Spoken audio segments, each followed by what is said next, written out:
আরও একটা ব্যাকের পেন্টিং করবো বলে এটাকে ঠিক করেছি। প্রথমে ভেবেছিলাম এই হার্ট শেপটা করবো, কোনোর মধ্যে স্টোন ওয়ার্ক বা চুমকি ওয়ার্ক করবো, বাট আমার কাছে নেই, কিনতে হবে, তাই জন্য যেটা আছে সেটাই ভরসা। তো এইটা হচ্ছে আমি এই ব্যাগটা পেয়েছিলাম হচ্ছে সেন্ট্রোল থেকে, একটা কি কিনেছিলাম মনে পড়ছে না, সে তখন দিয়েছিল।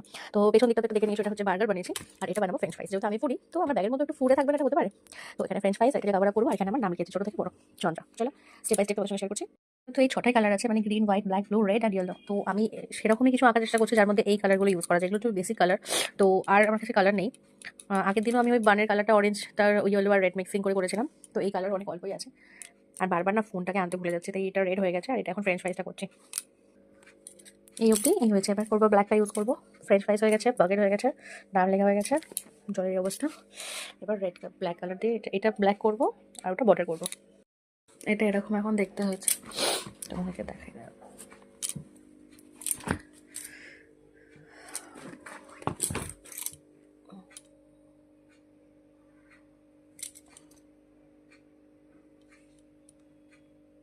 টাটা।